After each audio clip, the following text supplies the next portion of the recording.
brand with a dedicated engine lab. And here, we test everything. Too much. All right, so the Houston Rockets season ended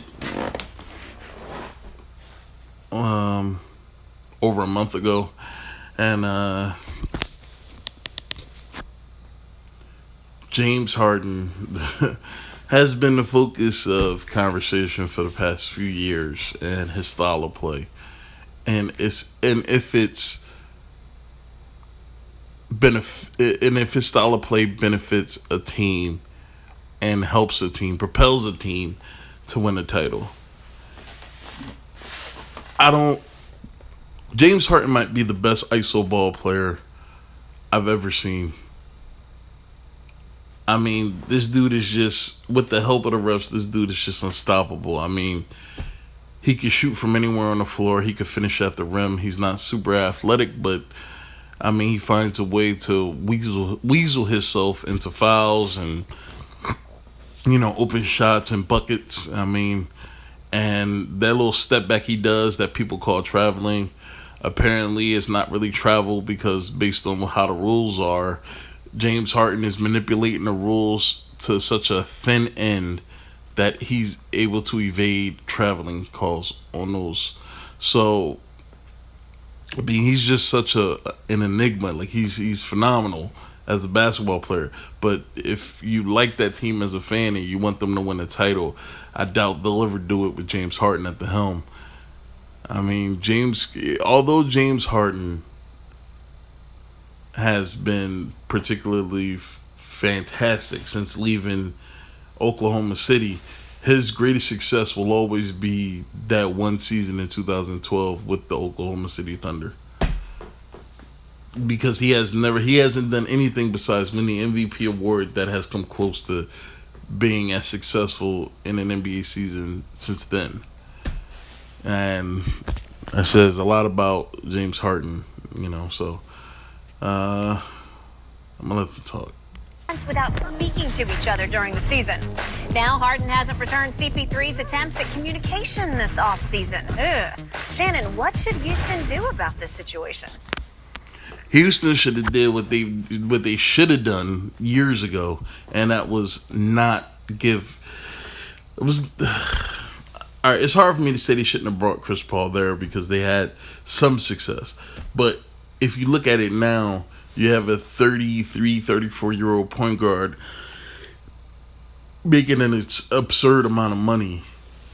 And now you're even questioning whether or not if you'll be able to remove him from the team, because who's going to take on a contract that big? Who's going to take on a contract that big for a player that old? And the only way that I can see them actually getting rid of Chris Paul without his contract going out is trading him to a team that is so bad that all they need is just somebody of significance. That's all they need.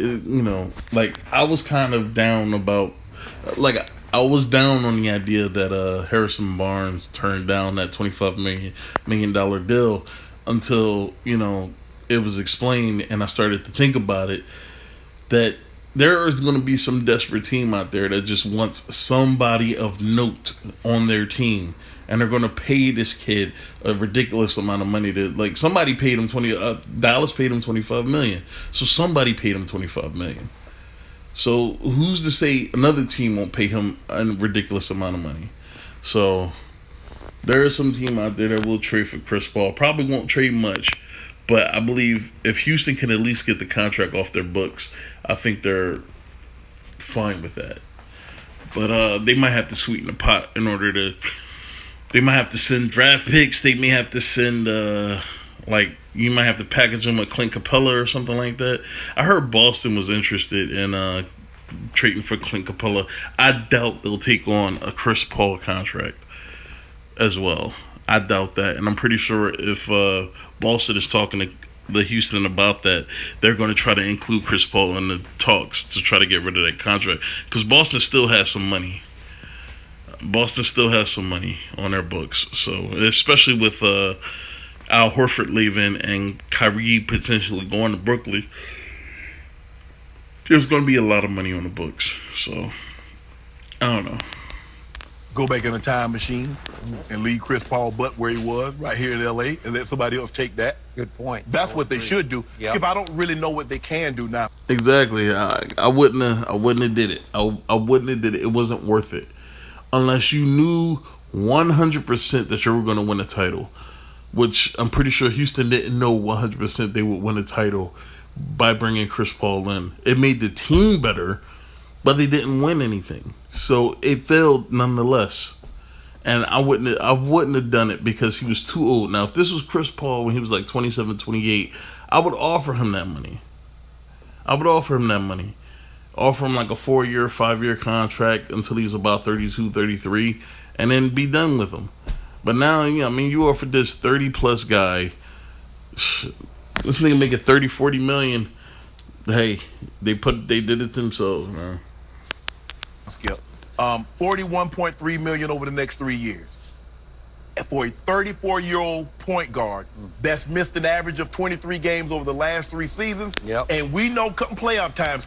And I'm not even going to say that the missed games is the biggest number he said there. The biggest number he said there was 34 years old. That's old. And by the time his contract is over, he'll be 36, 37. This dude will be ready to retire. And you're paying him what Kobe, I believe more than what Kobe was getting paid in LA. Like, it's crazy, man. Crazy. Yep. The deeper they run, the greater chance is that Chris Paul will come up with a hamstring or groin or some type of injury. That's what his history says. Yep. Skip, James Harden said something very interesting after the Game 6 loss to Golden State. Skip, DJ, can we drop that track right quick? Way to go. Yeah, Skip, I don't know. You actually did some homework for this show? Can we get that, DJ? Either the way you guys play or what you can take from these experiences that gets you the next step that they've stopped each time? I know what we need to do. I know exactly what we need to do. Just, we'll figure it out this summer. The reporter had a follow-up question. You said you know exactly what you need to do. You care to elaborate?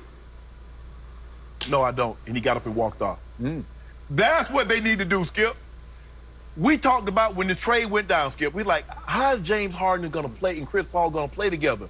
What seemed to be on the court of them playing together was fraying at the seam behind the scene. And now all of a sudden, Skip, this is too specific. Everybody's coming out now, that's not true. I didn't demand this, I didn't demand that. James Harden's looking at Chris Paul. What do you mean? What you need to call me for? You want to be traded, you need to call Daryl Morey.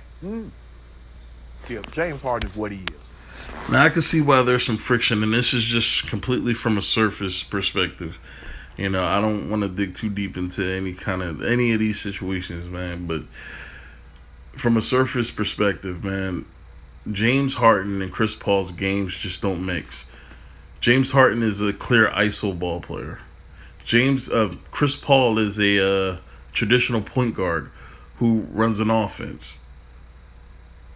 Now, the most notable point guard that Mike D'Antoni has ever had in his career was Steve Nash. And Steve Nash was a ball movement point guard. He wasn't a ISO ball style system point guard. So, Chris Paul is the same way. So, the history of Mike D'Antoni's point guards are usually ball movement. That's where you utilize the full effectiveness of his offense or his offensive innovations. It's not through ISO ball. And for some reason, like I said, I don't want to go too deep into it. For some reason, Mike D'Antoni doesn't seem to be changing the way that James Harden plays. And, for some reason, James Harden got it in his mind, look, man, I got to do all this shit for our team to be successful. And that's what people were saying. That's what people in the media were saying. This is what former players were saying. James Harden needs to put up 40 points, 10 rebounds, 10 assists every single game in order for his team to win. Maybe the way he plays, like, it goes back to LeBron James, man. Like, the way LeBron played for a long period of time, his teammates had to get acclimated to that style of play. And their mindset changes from what they used to, do to what LeBron needs them to do. And over the course of your mindset changing, when LeBron goes out or if he's not playing, you're still in. You don't go back to, well, I'm gonna go back to the way I used to play. That was successful for me. You stay in LeBron, help LeBron mode. And that's usually why LeBron's teams don't play well, because they're not used to playing any other way than his way. It's not that the team is worse. It's not that the team is bad. It's just they're used to playing with him on the floor. So when you take him off the floor with all the things he can do, there's pieces missing from their game at that point. And I see James Harden being the same way. James plays a certain way, and his teammates have to play a certain way to complement him. When James is not playing, or if James is not playing well, I can see how his play negatively impacts his team. And I can see why Chris Paul has a problem with the way this dude plays, because we don't move the ball much. You stand at the top of the 3-point line or on the wing, and you dribble the fucking air out the ball, back and forth, trying to keep your fucking defender on his toes so you can get off a fucking wide open 3-point shot, or you can try to drive to the basket and draw a foul. Look, James Harden plays the way he wants to play because he wants to play that way. Because for him, I guess there's no glory in sharing. There's only glory in when he has to carry a fucking team or he has to carry a game. And then his teammates are relegated to 3-point shooting or defending. That's it. And then I get almost surprised when I see Eric Gordon go off for a really good game. I get almost surprised, man, because I'm so used to seeing James Harden in the Houston Rockets uniform, him being the focus of all the highlights. So, I don't know. Look, this situation for me it's not hard to understand, because like I said, man, I'm just looking at this shit from a surface level. I'm not trying to dig too deep into it. But